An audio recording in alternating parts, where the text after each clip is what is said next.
Shalom, Bapak Ibu dan saudara-saudari yang terkasih, jumpa lagi dalam Sikat Sabda Iman Katolik hari Jumat 8 September 2023. Hari ini gereja merayakan pesta kelahiran Santa Perawan Maria. Bacaan dari Injil Matius bab 1 ayat 1 sampai 16, dilanjutkan ayat 18 sampai 23. Semoga Tuhan beserta kita sekarang dan selama-lamanya. Inilah Injil suci menurut Matius. Dimuliakanlah Tuhan. Inilah silsilah Yesus Kristus, anak Daud, anak Abraham.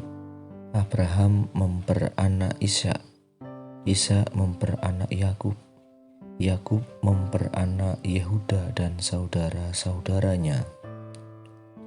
Yehuda memperanak Peres dan Serah dari Tamar.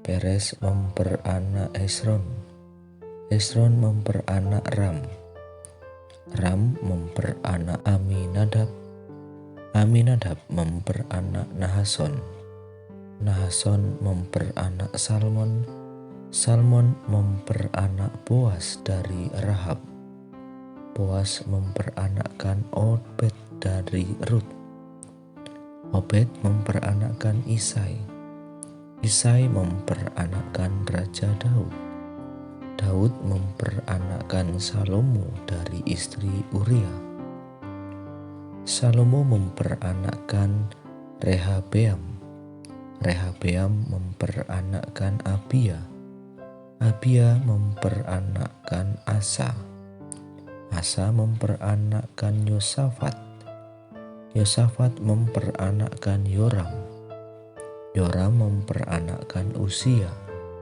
Usia memperanakkan Yotam, Yotam memperanakkan Ahaz, Ahaz memperanakkan Hizkia, Hizkia memperanakkan Manasya, Manasya memperanakkan Amon, Amon memperanakkan Yosia, Yosia memperanakkan Yehonya dan saudara-saudaranya pada waktu pembuangan ke Babel. Sesudah pembuangan ke Babel, Yehonya memperanakkan Sealtiel, Sealtiel memperanakkan Zerubabel, Zerubabel memperanakkan Abihud, Abihud memperanakkan Eliakim, Eliakim memperanakkan Asyur, Asyur memperanakkan Zadok, Zadok memperanakkan Akhim, Akhim memperanakkan Eliud, Eliud memperanakkan Eleazar, Eleazar memperanakkan Matan, Matan memperanakkan Yakub, Yakub memperanakkan Yusuf suami Maria yang melahirkan Yesus yang disebut Kristus. Kelahiran Yesus adalah sebagai berikut. Pada waktu Maria, ibu Yesus bertunangan dengan Yusuf, ternyata Maria mengandung dari Roh Kudus sebelum mereka hidup sebagai suami istri. Karena Yusuf suaminya seorang yang tulus hati dan tidak mau mencemarkan nama istrinya di muka umum, ia bermaksud menceraikannya dengan diam-diam. Tetapi ketika Yusuf mempertimbangkan maksud itu, malaikat Tuhan tampak kepadanya dalam mimpi dan berkata, "Yusuf anak Daud, janganlah engkau takut mengambil Maria sebagai istrimu, sebab yang di dalam kandungannya adalah dari Roh Kudus. Maria akan melahirkan anak laki-laki, dan engkau akan menamai dia Yesus, karena dialah yang akan menyelamatkan umatnya dari dosa mereka." Hal itu terjadi supaya genaplah firman Tuhan yang dinyatakan oleh Nabi. Sesungguhnya anak darah itu akan mengandung dan melahirkan seorang anak laki-laki, dan mereka akan menamai dia Immanuel, yang berarti Allah menyertai kita. Demikianlah sabda Tuhan. Terpujilah Kristus.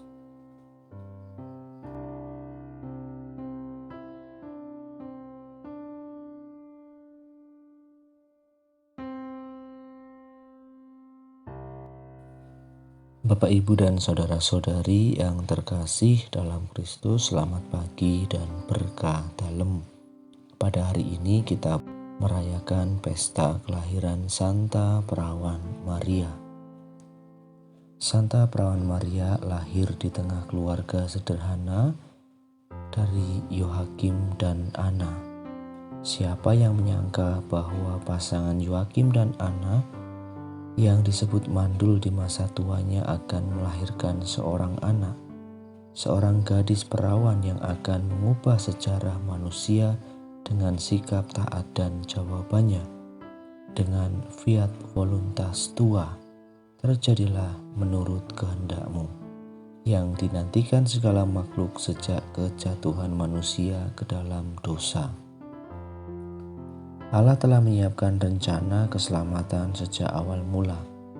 Aku akan mengadakan permusuhan antara engkau dan perempuan ini, antara keturunanmu dan keturunannya. Keturunannya akan meremukkan kepalamu dan engkau akan meremukkan tumitnya. Seorang perempuan dan keturunannya akan menjadi musuh iblis. Perempuan itu akan melahirkan keturunan yang akan meremukkan kepala ular. Bapak, Ibu, dan saudara-saudari yang terkasih dalam Kristus, dalam bacaan Injil yang kita dengarkan pada hari ini tidak banyak menceritakan tentang Maria. Malah perikop Injil ini lebih banyak membicarakan tentang kelahiran Yesus. Memang Injil yang merupakan kabar gembira adalah kisah tentang Yesus. Yesus selalu menjadi pusat pewartaan kegembiraan itu. Kelahiran Bunda Maria pun menjadi bermakna bagi iman kita karena keterkaitannya yang sangat erat dengan Yesus. Maria dilahirkan untuk melahirkan Yesus penebus manusia. Dalam kesahajaannya, Bunda Maria menerima rencana Allah dalam hidupnya. Dalam kepasrahan, dia tetap setia dengan mengatakan fiatnya kepada rencana Allah itu. Maka Bapak, Ibu, dan saudara-saudari yang terkasih dalam Kristus, kita pun juga diajak untuk merenungkan tujuan keberadaan kita. Untuk apa kita dilahirkan ke dunia ini? Untuk apa kita diciptakannya? Sebagaimana Bunda Maria, kita pun dilahirkan untuk melahirkan Kristus, kemuliaan Allah dalam hidup dan bagi sesama kita. Maka mari kita bersama-sama menyadari, merenungkan kembali dengan tujuan apa keberadaan kita ini, atau untuk apa kita dilahirkan ke dunia. Dan yang jelas, kita juga diajak untuk seperti Bunda Maria, kita pun dilahirkan untuk melahirkan Kristus di dalam kehidupan kita sehari-hari bersama dengan orang-orang di sekitar kita. Kemuliaan kepada Bapa dan Putra dan Roh Kudus, seperti pada permulaan, sekarang, selalu, dan sepanjang segala abad.